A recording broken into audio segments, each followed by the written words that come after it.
Hello students, welcome to my channel Equilibrium Science Hub. Today we are going to see another previous year question based on MSc CET 2021. Question is based on chapter Ionic Equilibria. Question बघा, the solubility product of AlOH by 3 is represented as. AlOH by 3 चा solubility product कसा represent कराल ते आपल्याला सांगायचं आहे. त्यासाठी आपल्याला ऑप्शन्स पण गिवन आहे. बघा आता सोल्युबिलिटी प्रोडक्ट आपण डिनोट करतो KSP नी. सोल्युबिलिटी प्रोडक्ट डिनोट केला जाईल KSP नी. आणि बघा एक जनरल इक्वेशन घेऊ. जनरल इक्वेशन असेल AXBy.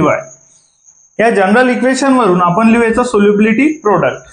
बघा आता A स्क्वेअर ब्रॅकेट मध्ये घ्यायचा आणि B स्क्वेअर ब्रॅकेट मध्ये घ्यायचा ज्यांचा सोल्युबिलिटी प्रोडक्ट आहे. बघा आता स्क्वेअर ब्रॅकेट मध्ये घेतल्यानंतर जी व्हॅल्यू B च्या बाईज मध्ये असेल, जी व्हॅल्यू काय असेल B च्या बाईज मध्ये ते A चा चार्ज घ्यायचा.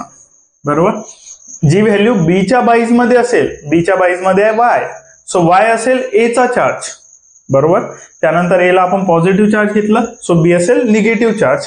बघा आता जी व्हॅल्यू A च्या बाईज मध्ये आहे, जी व्हॅल्यू कोणाच्या बाईज मध्ये असेल A च्या, ती व्हॅल्यू घ्यायचा B चा चार्ज.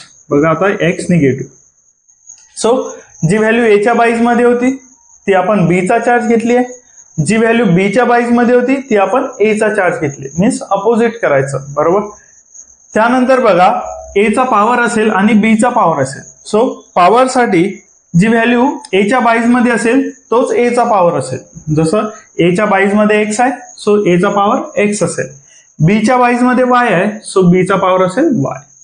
बरोबर, आणि असा फाइंड करू शकतो आपण सोल्युबिलिटी प्रोडक्ट. यालाच लिहू शकतो आपण KSP, that is solubility product. So आता याचं कंपॅरिझन आपण करू AlOH by 3 सोबत. बघा आता AlOH by 3. सो जर इथे बघितलं तर Al च्या बाईज मध्ये 1 असेल आणि OH च्या बाईज मध्ये असेल 3. सो Al च्या बाईज मध्ये 1 आहे. आधी आपण याला KSP करून लिहून घेऊ. Solubility product equal to, so दोन आयन्स असतील, एक Al आणि एक OH. बघा आता एक Al असेल एक OH असेल. त्यानंतर जो Al च्या बाईज मध्ये आहे, जो Al च्या बाईज मध्ये असेल तो असेल OH चा चार्ज. सो A च्या बाईज मध्ये 1 निगेटिव्ह आहे, सो OH चा चार्ज असेल 1 निगेटिव्ह. बघा आता Al च्या बाईज मध्ये 1 आहे, सो OH चा चार्ज असेल 1 निगेटिव्ह. त्यानंतर बघा OH च्या बाईज मध्ये 3 आहे, OH च्या बाईज मध्ये किती असेल 3, सो तो असेल Al चा चार्ज आणि Al असेल 3 पॉझिटिव्ह. बरोबर, आता Al मेटल असल्याने तो नेहमी कटायन्स फॉर्म करेल, सो इथे येईल पॉझिटिव्ह चार्ज. बघा आता Al किती पॉझिटिव्ह असेल ते डिपेंड करते OH वर, मीन्स त्याच्या अपोजिट आयनवर.